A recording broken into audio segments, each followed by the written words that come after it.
This helicopter was headed to a rescue mission in one of the worst affected areas, the valley of Kedarnath, a Hindu holy town, very popular with pilgrims. And we understand that it was while it was on this mission that it came down.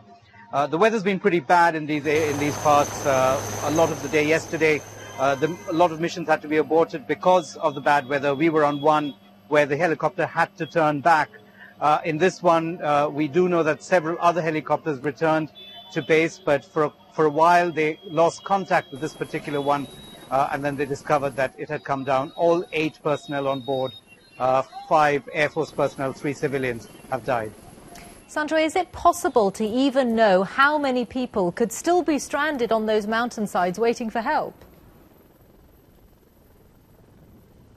It's a very difficult process of trying and finding out how many there are. We've heard varying figures. We do understand that at least 6,000 people are still stranded, 5,000 in an area near Badrinath, which is another Hindu temple town, about 1,000 elsewhere. Some of those people were brought back today, so we are still not sure how many are left.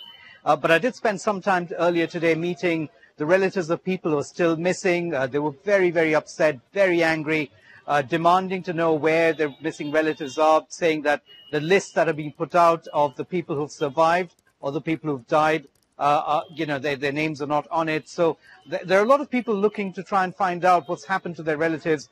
But the terrain is so difficult. We heard today that there are bodies buried under the mud. They might have to bring in Navy divers and other specialized equipment to try and locate bodies.